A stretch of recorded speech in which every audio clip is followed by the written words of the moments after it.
Hello, movie lovers. Welcome home. My name is Amy Henserling, and you are listening to Watch This List Unplugged. This is my brand new series that are comfort food films, which I sort of came upon in a roundabout way because I didn't want to do desert island flicks or deathbed picks, seemed a little bit too serious. So these are films that you turn on when you're feeling blue and you just want to remember either your childhood or just get into your happy place. So Tristan, my buddy Tristan over here, chose 3 films that, I think have a lot of nostalgia for him, but also were ones that I had never seen in my entire life. So, he is here to share the joy with us. Um, Tristan, say hello. Tell us, a little bit about why you selected these 3. What was Uh, your thought process? yeah, well, hello, first of all. It's Hello. nice to be on this lovely podcast. Um, so I picked, should I just lay out what I picked already? Well, I don't wanna spoil them, but I mean, well, it's up to you. It's up to you if you wanna just, like, go ahead and go for it. No one's ever done that before, so you'd be making history. I would be making history. I don't want to be a trailblazer just yet. Oh, I okay. just got on. I want to stay Just humble. tell me your how you came about picking them without revealing them too much. Well, some of them, one of them is like a nostalgic thing for me. One of them was a movie that, like, my family used to own a van that had a DVD player in it, and this movie sat in this van, you know, always everywhere we went. So we watched this movie on loop for I don't know, like 3 or 4 years. Me, and my brother, and my sister, and so it's like a movie I know inside and out. And so the familiarity definitely breeds like a certain comfort. Mhm. um, one of them is one of them is a movie I did grow up watching, but I thought was absolutely boring and I hated it. And I think you know what I'm talking about when I say Yeah. that, because I have a feeling that you may share some similar thoughts. Um, it But was it turned super, around for you. but it turned around for me, yeah, because I don't know how to phrase this without sounding like kind of like a dick, but I Mm. grew up a little bit, I guess. I don't know. Like I started getting into slower stuff, and I had more patience for, I guess, slow cinema and everything. And not that this is like, you know, Satan Tango or whatever. Like it's not like a 7 hour epic, but it's pretty slow. And I appreciate like its approach, which is more of like a logical, methodical approach. And there's something in that that's comforting to me. And then the other film, and I'm doing these completely out of order. This isn't Yeah, the I other I film. know. I know what you're talking about, though, but that's alright. We'll Perfect. yeah. And the other film, I literally discovered like a year ago, like almost a year ago to the day, that I rewatched it. And the reason it's comforting to me is because it is so zany and so madcap and so like out there, and but it's like full of so many like well-known people, and it contains so many tropes and story elements that were later popularized in the decade that it was made, that it's like when I found it, and I'd never heard of it before when I found it, I was like, there's still like things out there to discover, right? And like I think when Mm. you like watch a lot of movies, you start to kind of feel like it's sort of like a Dunning-Kruger effect where you feel like you're starting to get like a handle on all these movies and everything, and then all of a sudden you just get hit in the face with this movie, like a movie like this, and you're just like, I don't know anything. There's so many movies out there that you just don't even show up on your radar until they're right in front of your face. So to me, there's like a sense of like discovery in that, and I find that really comforting because, I guess it's sort of like a meta comfort movie in that sense, where it's like I love the idea of just discovering new movies and making Like new being memories, surprised. being surprised. Oh yeah, I mean, like that's Yeah. that's a big part of it. Yeah. In this movie is very surprising. I have to you don't know that I'm going to ask this of you, but when Tristan and I met, there were a couple other movies that he was considering, and he told me a story about one of them, and even though he didn't choose this one, I feel, compelled to let you just pitch it very very briefly because Tristan's passion for this was so intense. that I feel like it needs to be said, right? It needs to be mentioned, even though we're not going to talk about it. And I still have yet to see this crazy thing. It does. It needs to be out there because, Yes. and I am this movie's number one fan. I know that. I know it in Right. my heart. For one, because hardly anybody else has seen it on Letterboxd, and Or just two, in general. or in general, yeah. Yeah. And two, like when I discovered it, it was free for streaming. And when I reached out to the filmmaker and was like, "Hey, when are you gonna put like this out on Blu-ray? Like, I'll buy a copy. I'll support this thing." He he put it on streaming. Like you had to rent it to watch it. So like after one person, me, came out and was like, "This movie's great," he was like, "All right, I'm gonna start charging 99 cents for people to 99 watch." cents. Yes. And this film is called Will Reading. Will Reading, Will which Reading, Will which Reading. Will Reading, you have to say it correctly because it's not about a guy named Will Reading. It's a Right. Will Reading. Will Reading. Yes. Yes. And And Tristan's love for this is just quite something. yes, my friends and I, we have a tradition. We're on New Year's Eve. We've been doing this since 2018. On New Year's Eve, we'll go to a theater and watch what we think is probably like the worst movie, like one of the worst movies to come out in that year. So like 2018, we watched Holmes and Watson, which was awful. We watched Cats in 2019, and then 2020, all the theaters are shut down. So we're just kind of like trying to find something to watch, and we come across Will Reading, and we're like, this looks bad, As one does, as just one comes does, across. because you look Yeah. at it and you're like, this is probably going to be bad because it's like super low budget and like no one had seen it, and we were just kind of taking a shot in the dark with it, and we watched it and we freaking loved it. Like we had such a great time with it. I've seen it like 3 or 4 times since then. It is a comfort movie. It's definitely one I like to watch with friends though. It's a communal experience Hmm. because it takes you by surprise. You expect it to just be sort of like an indie kind of like talky movie. They're all sitting in a kitchen for a long time with like long static shots, and then there's like a dance and like singing sequence in the middle of it, and there's like crazy performances. One guy acts he's doing like a Gollum impression, and like the camera is like jumping back and forth between like his like dark shadow stuff. It's like the weirdest thing. Oh my gosh. But anyways, Will Reading, watch Will it. Reading, we had to pitch that. We ended up not going with it, but I still remember it to this day. And so I was like, we have to mention that because it's Is just, it on your watch list? oh, that's a good question. I know that I put it in my Amazon, like, it's in my Amazon watch list. Let's Oh, put it that perfect. way. I Okay. don't know if it's in my Letterboxd one quite yet, but I will mend that after this recording. I will make sure. Sorry to call you out like on the podcast, but Yeah, thanks. I just want Well, you to now take it and watch it. there's like a lot of pressure to like this thing, but I really don't feel that I should watch it alone, Tristan, Mm-mm. because yeah, so I'll have to get a group of people together and make them sit with me, kind of like how people do that for like The Room, where you really shouldn't watch that alone. You really shouldn't. I actually attended like a screening this past like a couple months ago in Yeah, Pittsburgh, and The Room, watching that with a group of people, a packed theater full of people who are all like equally intoxicated. It's incredible. It's it amazing. is. It is. That's a special experience as well.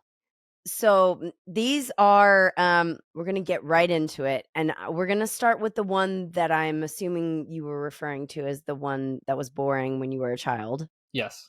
that you grew into. Yes. This is Star Trek the Motion Picture from 1979, directed by Robert Wise. I am not a Star Trek person. I'm not really even a Star Wars person, but I'm way more Star Wars than Star Trek. Um Not that I guess that even needs to be mentioned, but I knew absolutely nothing short of their names going into this thing. So Tristan, tell me what is going on in this movie, and then also what appeals to you. What do you like about it? Okay. Well, okay. So first of all, to clear the room, clear the air, or whatever. I am Yes. also more of a Star Wars person. I grew up with Star Wars. That was my Mm. bread and butter as a kid. My dad liked Star Trek, and because I was a little contrarian child, I was like, well, anything my dad likes, I don't like. Sucks. Sucks, exactly. And then he showed me like Star Trek the motion picture, like Wrath of Khan and everything, and I was like, this is boring. Mm. Where's the lightsabers? Yeah. Why is everybody dressed like, Galaxy Quest. Yeah, exactly. So, so what happens in Star Trek: The Motion Picture, right? So Mm. there is this cloud that is coming towards Earth. It's literally as simple as that. There's something deep into space, and it's coming Mm-hmm. towards Earth, Mm-hmm. and we don't know what it is. And so we have to go out there and discover what it is, right? Mm-hmm. So what appeals to me about that concept? Yes. Well, for one, I like its simplicity. I mean, I do like the idea of just like, hey, you know, there's something coming. Like we gotta go check this thing out.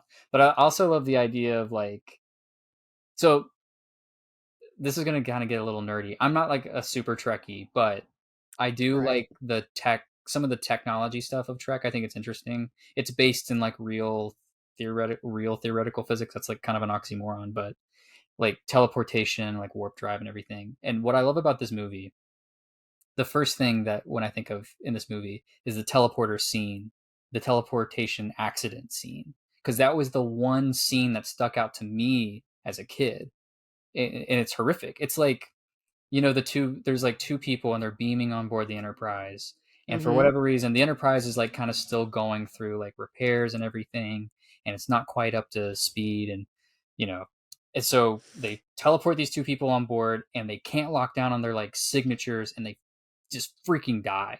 They die horrifically, and it's like really scary, and you're like, oh my god, did that just happen? But here's the thing, I think that scene, it's almost like the director and the writer being like, "Hey, we're not going to fast travel this movie. We're not going to skip over what's important, right?" So Mm-hmm. like when you see like Kirk get on board the Enterprise, you have this like 5-10 minute like beautiful just like sweeping shots of the Enterprise, which like, if you're not a Star Trek fan, maybe the Enterprise isn't that impressive to you. But for like fans of the series, this is like the first time they were seeing it since the series was canceled. So I'm Mm. sure it was a big deal for them. And to me, as someone who has grown up with Star Trek and likes it a lot now, seeing these like beautiful shots of the Enterprise, I think there's definitely a beauty in it. Plus, the score is amazing, and the effects are really good too. So this movie kind of shuns this like teleporter travel, which I feel like was I feel like they had teleportation in the original series because it was like cheaper. They didn't have to like show shuttles like actually leave ships and stuff. Like they could just be like, oh, we'll just cut to a planet. But in this one, they're like, we have the effects, we have the budget, we can show this like ship in all its glory. So you have that scene, but then you also have like the warp speed scene later on in Mm-hmm. the warp drive, which is a really funny scene to me because that's another scene I kind of remember as a kid because you have everybody talking in like slow motion and it's kind of goofy. But I kind of like it because it's like, no, you're not going to get to where you want to go just right now. You have to grow with this crew. You have to grow with this ship. And that's kind of what the movie's about. It's about growth. It's about self-discovery. It's about creation and death. Um, I think the tagline for the movie is like the human adventure is just beginning, right? Which is Mm-hmm. like, I love that. That's great. That's Star Trek. Star Trek is all about this like leaping forward into the future. It's optimistic, but like nobody in Star Trek acts like they've reached the end of history. They're still actively discovering the galaxy. They're still discovering other races, other technologies, and I don't know. I really like that about this movie. And there's other things too, but I do kind of want to hear some of your Well, thoughts. that's kind of a through line for you, actually, Tristan. Like as you're talking, I'm thinking of the your other two choices, and even though, like, I mean, these are just films that you find comforting, so there wasn't a theme beyond that. Yeah. That is a theme between all three. There is this sense of like adventure in all three of them. There's a sense that the characters are very humble Mm-hmm. and kind of like open to phenomena, Yes. like receptive to strange things going on. And there's like varying degrees of freaking out, but there is this sort of sense of curiosity that I think that you're getting at, that maybe that's interesting, that that is something that makes you feel good. Yeah. Well, and that's something like when I was growing up, I always thought I wanted to be a scientist. That was like my main Mm. thing. And a lot of kids, they go through a phase, or like, I want to be a marine biologist. I was terrified of sharks growing up because of Jaws, but I feel like Yeah. what you're terrified of, you're also fascinated by. So sharks were like that thing for me. I was like, I will never get in the water with a shark, but I want to be a marine biologist and study sharks. Like it's this weird paradox that you can't get over. And eventually I wanted to do other things. Like I wanted to be like, I really wanted to be an astrophysicist for a long time. So I love like space and stuff like that. I love physics. I started college as a physics major before I learned that I can't do calculus. Um, And then you went to English, of course. I went, well, actually, As I went to biology next. Okay. Found out that I hate microbiology, which is like an essential course to pass, and I did not pass that. So I went to English. I actually learned that I was supposed to be in English this entire time. People have been telling me for years that was my strong suit, but I didn't listen because I wanted to. I don't know. I wanted to be a scientist. I like the idea. I like logic. I like. Um, Mhm. I like. I guess there's like not a certainty in it, but there's a framework for determining knowledge, and I like that. I'm a person who's very preoccupied with like truth seeking and everything. It's always something that's been important to me, and I like that there are character. I like characters who are open to that, who are rational, who are logical when they go about it, but they're still kind of bold and they're still kind of adventurous.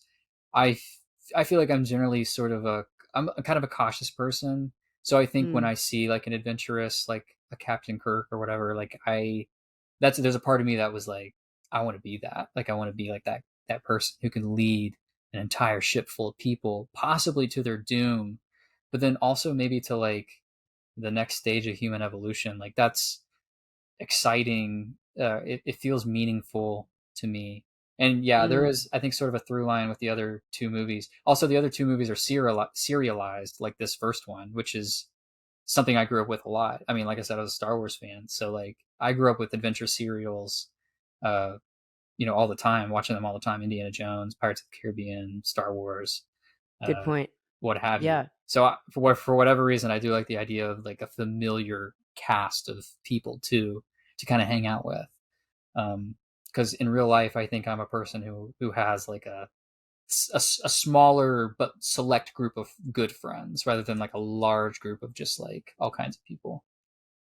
This is bringing up a great point too of like how the things that we are drawn to in this sort of way, I didn't think about it until I'm listening to you talk about this, like, is also a reflection of what we're comfortable with in life. Yes. I mean, because you're talking about like not just like I just want to watch this movie because it makes me feel better, but it also is almost like it speaks to you in a way of what you like externalized. Yeah. Not like this isn't just sort of an introspective experience. It's also representative of what you like in general. Right. Yeah. I mean, I think there's a reason that films resonate with people.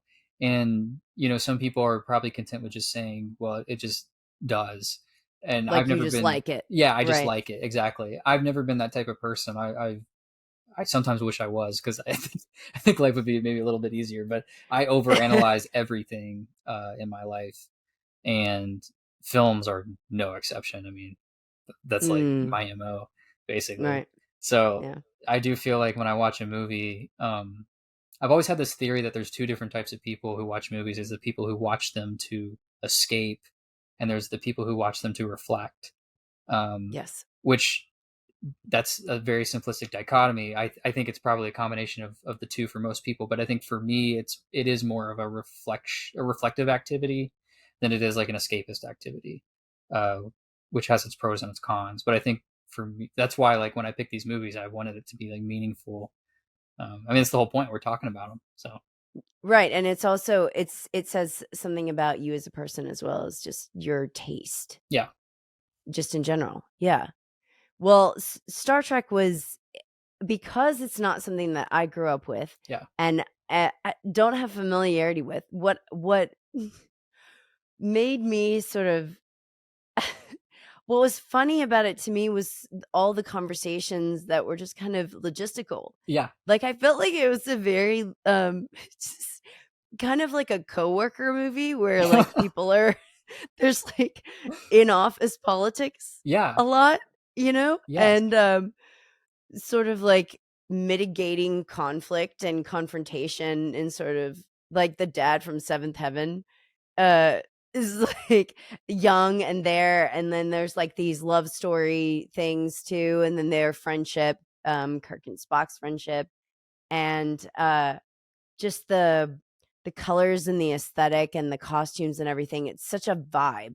I almost felt like at a certain point it didn't matter what was going on, just Hmm. that I was on the level, like that I could feel it. Yes. Because it would take a while for me to have like really grasped the nuance of it. Yeah, I do think there's a part of the movie that really appeals to my head. I think the movie is like a metaphor for just for a lot. I mean, there's a lot of sexual undertones in the movie, Mhm. overtones. Honestly, I mean, they're really apparent.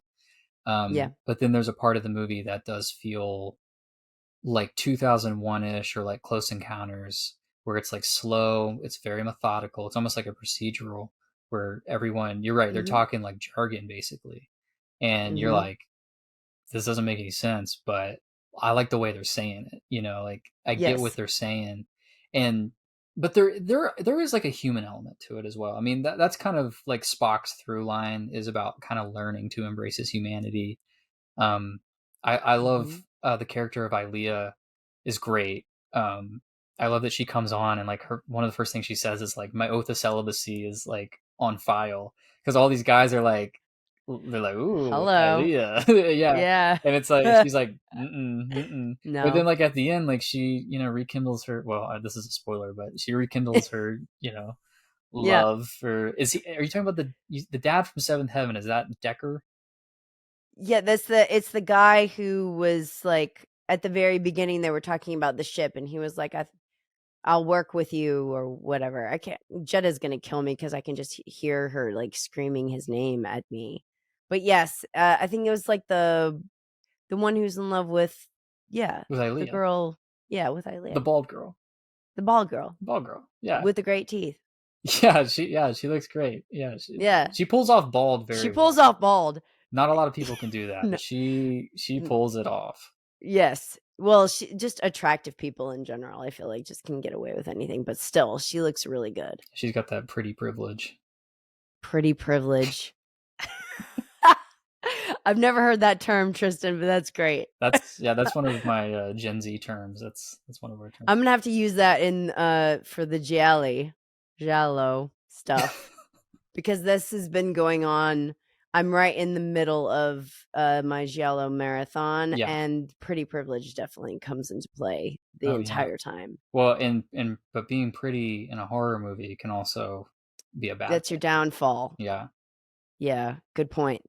You don't want to stand out in a horror film in any way, Well, or yeah, to a well, certain yeah, extent. to a certain extent. If I could be an extra in a horror film, then that's probably where I'd want to be. I could just walk This is out of the probably your scene. safest. Yeah, Yeah, exactly. safest bet. Okay, so Star Trek the motion picture, see it if you haven't. Try to gather your sense of adventure, and I think if you look at it in that light, it's very rewarding and fun. Definitely a fun time. Yeah, I think you should Yeah. definitely like if you're gonna watch this movie, and if it's gonna be your first Star Trek experience, which I don't necessarily recommend it should be. Mhm. I think it's probably a Yeah. little alienating if it is. But if it Alienating. is, Mhm. you just need to be on board with some vibes. You need to be on board with some like really slow shots of just like ships, which are beautiful, and I love them Yeah. all. I know you don't, but I just no, it's not that I didn't like it, honestly, Tristan. It's just that it's foreign to me yeah, because it's not like the Millennium Falcon, you know? I'm used to, like, something that just has more significance historically because, I mean, the other part of this is that I didn't watch the show. A lot hmm of people love Star Trek because of the series, yes, so I feel like that leaves quite a big gap to not have any familiarity with the series. for sure. I mean, when you say Star Trek movie, you are running the gamut of like some really Mm, bad sci-fi movies and then some really good ones. But I think even the really good Star Trek movies, like Wrath of Khan, is usually considered like top tier. To okay. me, it's not. like the spirit of it isn't as like original Trek as like the motion picture, which is why the motion picture is like my favorite Star Trek movie. It's the one I feel like Mhm. it actually kind of reflects the series. But like this, the movies get really actiony. They do kind of they start to kind of veer towards that Star Wars lane. I mean, any of the new ones, especially the J.J. Abrams ones, are like. Oh, man. And you've seen the '09 one, right? Yeah, I have, Yeah, and that one, it just felt like any other thing. I mean, it yeah, didn't really feel singular at all, yeah. No, or it definitely feels foreign, like you're saying. Like definitely, it's mm, not Trek. Um, I don't dislike the movie. Don't get me wrong, but I think it's fine for what it is. But it's not. It's definitely not the motion picture. That's for no, sure. no, and it just doesn't have that sort of, class, Yeah, like the gravitas to yeah. it. Okay, so the next 2 are insane, and it's gonna get crazier as it goes along. So, Tristan had some credibility with the motion picture. The the second one is an insane title, The Adventures of Buckaroo Banzai Across the Eighth Dimension, 1984, directed by W.D. Richter. This movie, uh, to me, is just like, it's amazing that it exists. But it has so many famous people in it, Yeah. right? I mean, the cast is stacked. Tell us who's in it and just a little bit of background on the story. Oh God. Oh, so like Peter Weller's in it. Like Uh-huh. before he was in RoboCop. Mhm. Jeff Goldblum's in it. Before The Fly. Before The Fly. Christopher Lloyd's in it. Before Back to the Future. That's right. John Lithgow's in it. Ellen Barkin. Clancy Brown has a little bit role. Mhm. Yeah. Um, so many people. I feel like I'm leaving out someone, but And it was, like, based on a comic, right? that's a good question. So I like read some Okay, I'm background on pretty it because I sure. was curious, and I did this after I first watched it too. And Mm, I believe the writer had been bouncing around this idea for a long time, but he had never actually published anything. And so basically, mm. I think he had like a producer friend who was like, you want to make a movie or whatever, and he was like, yeah, I had this crazy idea about this guy named Buckaroo Banzai, and I keep writing stories about them, but I can't finish them. They're just like half written, like on a napkin or something. Like they do not go anywhere, which is like what this movie is. Like it is basically a collection of like scenes that very Vignettes. loosely, yes, that very Yeah. loosely fit together. Um, Yes. and that's like part of the reason I love it because I mean, as a writer, like you have to relate to the fact that we write a lot of shit that just never sees the light of day, never gets Mhm. finished. I'm especially like I'm not a very I don't consider myself a very creative person. I don't write creative works very often, and when I do start on them, I rarely ever finish them. But I like this idea that someone somewhere was like, "Hey, you got this like weird name thing, this Buckaroo Banzai and his Hong Kong Cavaliers, like you want to make a movie out of that?" And he's like, sure. And they just do the craziest shit and they get away with it too. Yes. And it has like Jeff Goldblum in it. And Jeff Goldblum's name is like New Jersey. Like you can just do anything. Like I love the idea that you could just do that. Like someone got away with it. It's great. Yeah, it's quite zany, Hmm. like you said, and it's very nostalgic because it feels 80s. Yes. So, like, watching it now, that was a major part of the appeal to me, was just, like, it feels like a throwback, but it's also just, like, super fun, and it seems to exist only just to have fun, Yeah, which I like exactly. Yeah. as well. So it's like, Buckaroo Banzai, he's like a neurosurgeon. But he's also, like, a lead singer of a band, Yeah, and he's, like, what he's like a else? samurai. Like Samurai? he's Yeah. everything. He is like the modern day Renaissance man, and so like he has so many A race skills. car He's a driver? race car driver. He drives this like Yeah, stunt car that looks just like the DeLorean. It even has like a weird device in it that looks like the flux capacitor, but it capacitor. predates it by like 3 years. And he drives it into a freaking mountain, but he doesn't drive it into the mountain. He drives it to the spaces within the space of the mountain. And he's like on another. He's in the eighth dimension at that point. And then you have Right. like some of your like from beyond, like goopy like monsters in the other dimension. You have this like weird like golem looking thing like appearing. Mm. And he comes out and he has this like, it's like a sea creature on the bottom of his car, and he's like, It's like, and you know Peter Weller, yeah, he is so stoic. He's just like, this yeah. proves that there's another dimension. It could exist in this table, and like everyone's just like, wow, that's crazy, man. He's Peter Weller's great. I love Peter Weller. Like I love him in Yeah, RoboCop. He's in one of the Star yeah. Trek movies. He plays like an admiral in that. He's in what is it, Naked Lunch. I don't. Naked Are you Lunch. a Naked Lunch fan? I think. Yeah, No. I thought you weren't. Oh, I do like that Tristan. movie personally, but it's just me. Yeah. Um, No, that's not just you. It's you and everyone except me. that's okay. But yes, he is redeemed. I'm happy to say, because I hadn't seen him since Naked Lunch, Mhm. and I kind of was very angry at You him were kind of just for very angry. just for appearing in like that feature that I have such disdain for. But then I was like, oh, Buckaroo Banzai, like what a cool dude. All is forgiven. Yeah, he's So thank you. so, like you were saying earlier, he's like humble and he has an open mind. Like, you Mm-hmm. know, in the very first scene, we open up on, it's like a, they're doing like a test drive of this trans-dimensional vehicle, right? But Mm-hmm. he is late for it because he's performing like neurosurgery on some guy With Jeff with Goldblum. Jeff Goldblum. Yeah, and he's like, "Hey, you want to like hang out with You us wanna like, sometime, Jeff yeah, Goldblum?" And he's like, you wanna like be my assistant? yeah, exactly. And Jeff Goldblum, who is great in this also, who's doing all of his Jeff Goldblumisms. He's like, oh, Mm-hmm. why, yeah, yeah, you have room for me? Like he's very like on board with it. And he's like, can you sing? Can you Can you sing? sing? And he's like, or I think he asked him if he can dance. He's like, No, he says, "Can you sing?" And he's like, "I can I can dance. dance, yeah.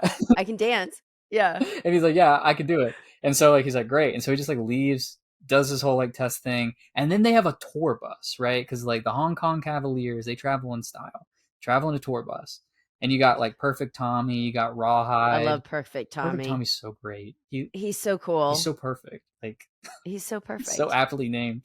And so they're gonna go pick up Jeff Goldblum, who has a name, and I can't remember his name. They say it at some point, but they He pick him. looks like a cowboy too, and he's also a surgeon somehow. Exactly. So he thinks, I guess, that Mhm. they're gonna do like they're gonna go on tour and like do a song and dance number or something. But he's dressed like a cowboy with like these bright red like shirt. Like he looks like something out of like, I don't know. I'm not like well versed in like old westerns, but like a really cheesy like old western. And Mhm. it comes in and they all walk out and they're all dressed like normal and they're just like, hey, what's up? And he like gets all their names wrong. And they're like, where are you Yep. from? And he's like, New Jersey. And he's like, that's gonna be your name. And they call him New Jersey the rest of the movie. It's great. And then he goes on and on about Orson Welles and the War of the Oh Worlds. yeah. There's just a lot of there's a lot going on. And then people just randomly show up. There's like aliens and Martians. There's like almost every actor that shows up is somebody that you would recognize Yes. either in a supporting role or not. And then uh it just seems like it's like a movie where they just did what they wanted. It really Like it feels like a passion project yeah. almost with except with money and like big stars. Yeah, it really feels like they went to the eighth dimension to like film this thing. Like they really wanted to recreate, like live up to that title. Yeah. My favorite scene in the whole movie, and this was the scene when I was watching it that I was like, okay, this movie is like going to be one of my all-time favorites, is the concert scene, like in the club. Do you know what I'm talking about? Yeah. Yeah, we're like the neo. Okay, so there were two cinematographers on this movie, and the first one was the guy who did Blade Runner, and Wow. that scene. Wait, Deacons? No, no, no, no, no. The No, not original Blade Runner. yeah, the original Blade Yeah, the Runner. original Blade Sorry. Runner. And he like you can tell because that scene is drenched in like neon goodness. I love that scene so it looks beautiful. There's a couple of scenes in the movie where they used his shots, but they ended up firing him at some point. I don't know why. They hired someone else and the rest of the movie doesn't look as good because of that, but that one like entire scene I think is shot by that guy. And I love Mm. it. I love Peter Weller's little like silver pocket trumpet that he's playing, but he's also playing his guitar, and he sits down to sing, and his like voice, it's not great. He's not a great singer, but It's not it's terrible. not terrible. But you like it. You're just like I could listen to this guy sing. And Mm. then he just like knows that someone out in the audience isn't all right. Someone's sad. Someone's crying. And I love the way he just is like, is there? Excuse me. Is there someone out there?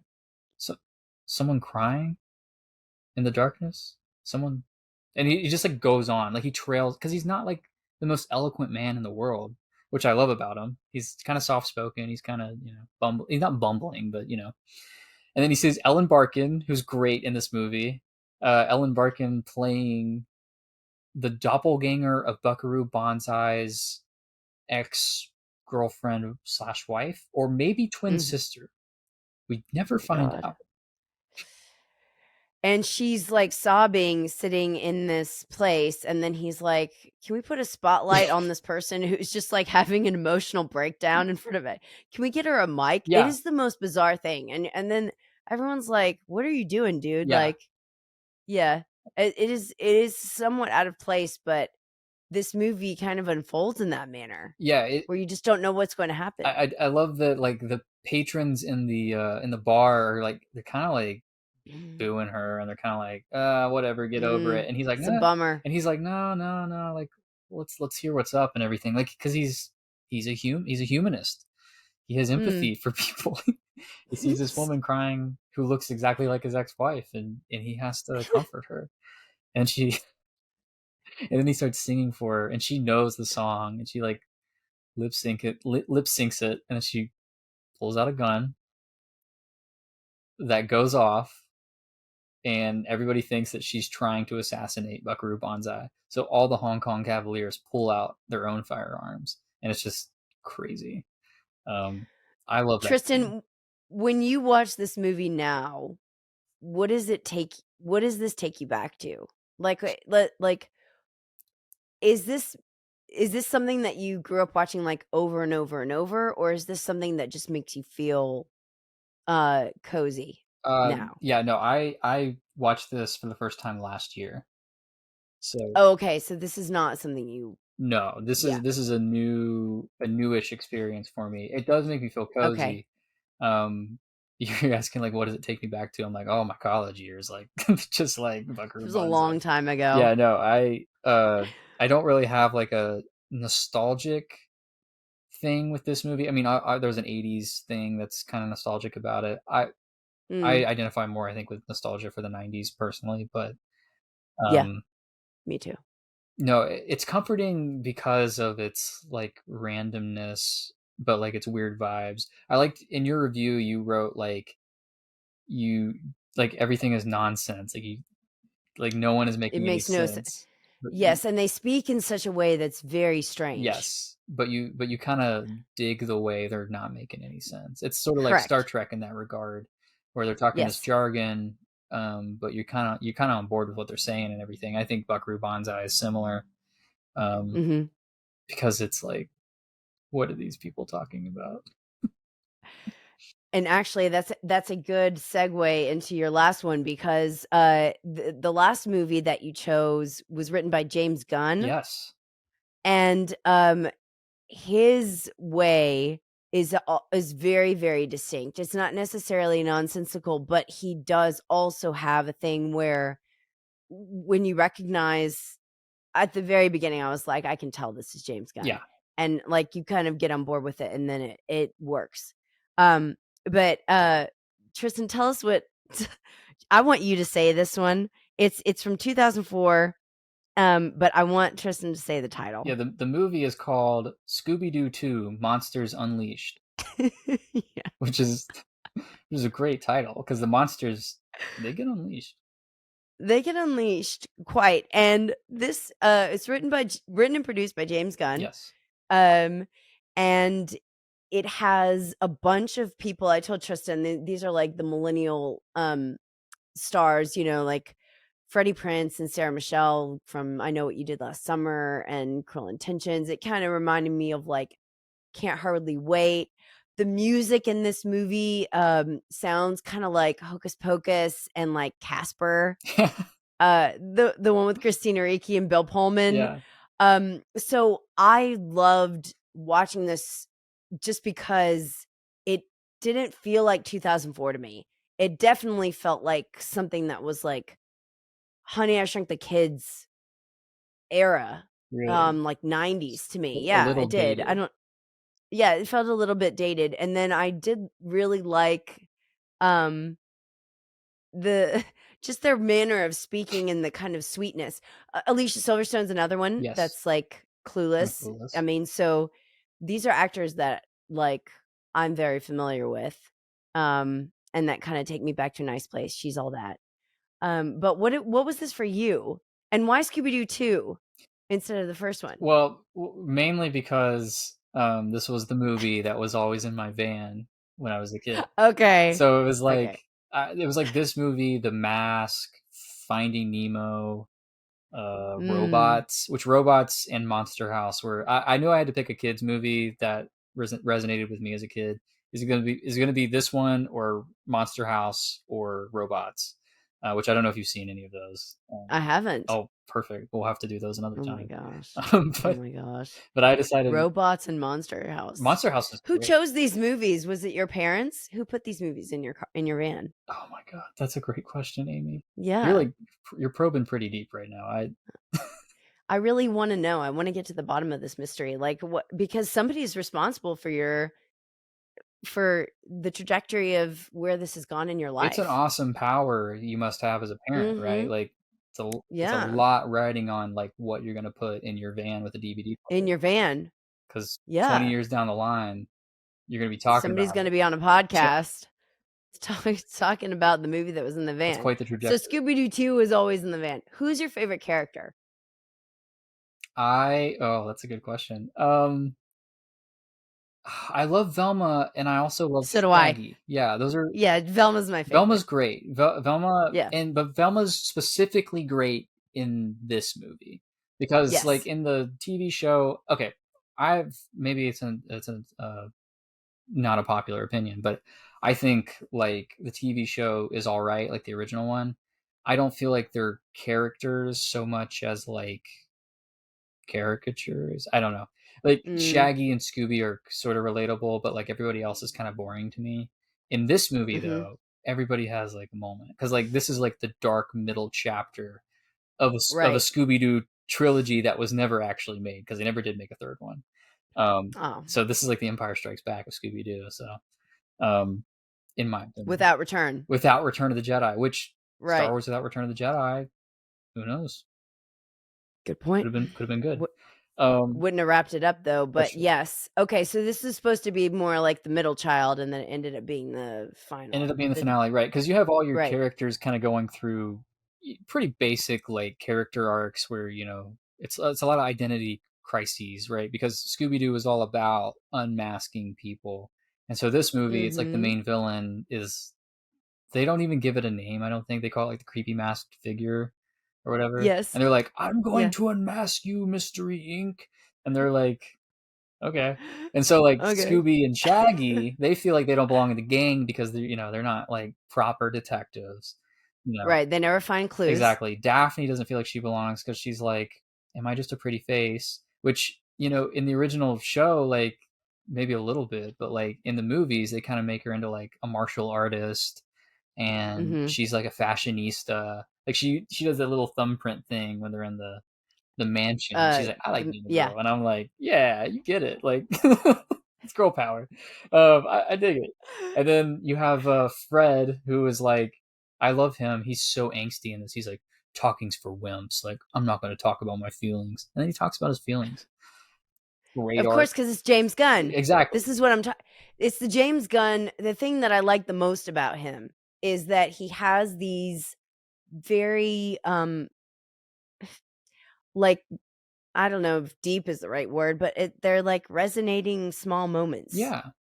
where there's like a truth that's reached, Yeah. I mean, and somebody has like a revelation about themselves or is like very vulnerable, and it kind of catches you off guard. exactly. And especially in a movie, especially in his movies, which do seem more um cavalier, I think might be the word. Mhm. I mean, some of his movies run the gamut of like being tasteless, and I know. yeah, because I Yeah. think I watched your super episode where you were talking about how much God, and then in Slither. Slither, Oh, yeah. But then he also has movies Yeah. like Guardians of the Galaxy, which generally resonate with people.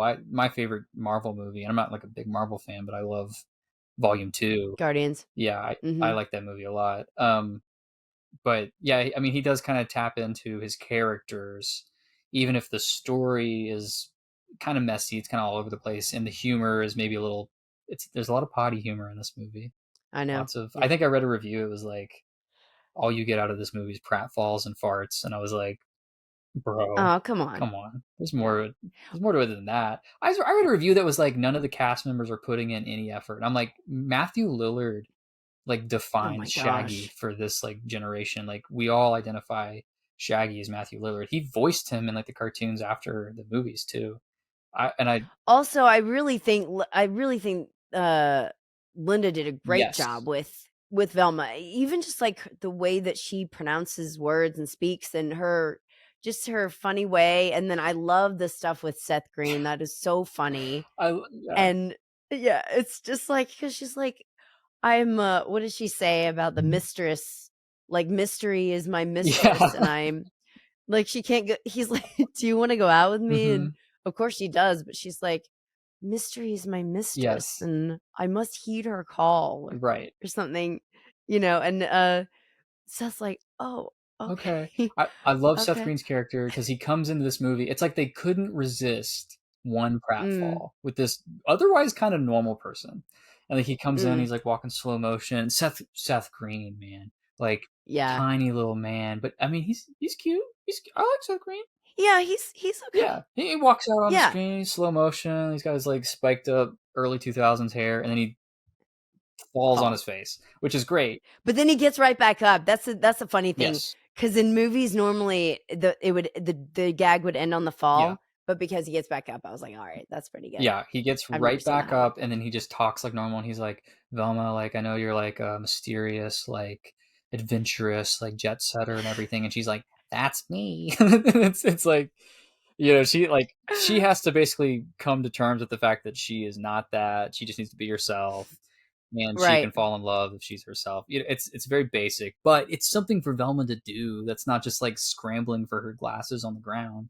And the way Linda Mhm. Cardellini does it is so freaking funny. She's It great. really is.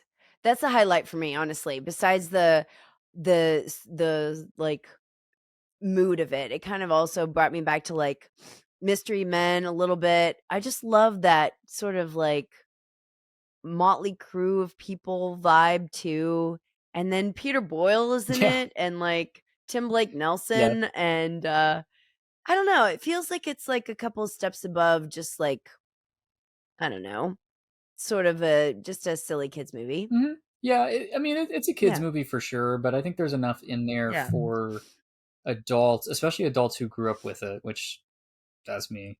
But like, you didn't grow up with it, and you liked it. So I think there is Yeah. something there for people who come at it with an open mind and don't just look at one fart joke and think, "Oh, this movie too juvenile for me." Like, there's still something I think to be of value to be found there.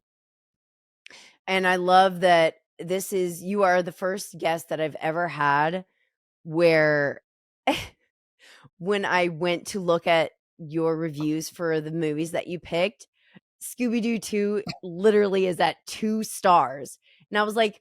"Tristan, of all the things that you could have chosen, you picked a movie that you actually gave 2 stars Yeah. to highlight." Yeah, and let me explain myself because Okay, um when please. you are a film reviewer, critic, whatever you want to call it, s- Cinephile. A serious if you want to use that word, cinephile. the C word, Mhm. um, Yeah. if you are one of those things and you are trying to rate a movie, there is a couple different metrics you can use, right? And like on one hand, you want to be like objective, even though I'm a person and some people aren't this type of person. I'm a person who Mhm. doesn't believe that there's like objective standards in art. I don't think you can objectively say if a movie's good or not. You can just objectively say if it's like a movie or like there are actors in it. Like that's a fact. You can't like say this movie is good as a fact. But I think Even Citizen Kane or Apocalypse Now exactly, or yeah. I mean, you can okay. watch Citizen Kane and say it changed like film or whatever, right? Like there's innovative Mhm. techniques in there.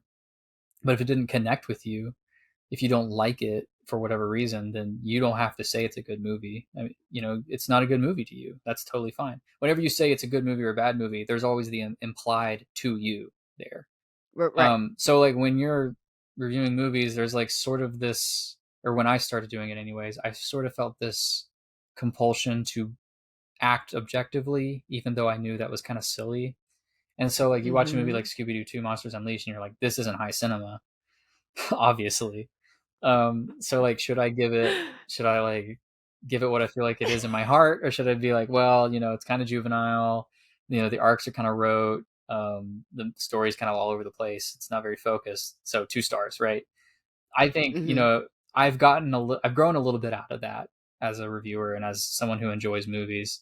Um, but yeah, so It's still the temptation is well, I there. think I'm gonna bump it up. I'll bump it up. How about that? I'll Okay. bump it up When we to release the episode, just so that because this show is called Watch This right. List, Tristan.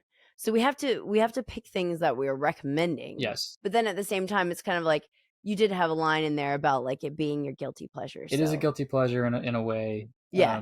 but I'm feeling less guilty about it today. Mm.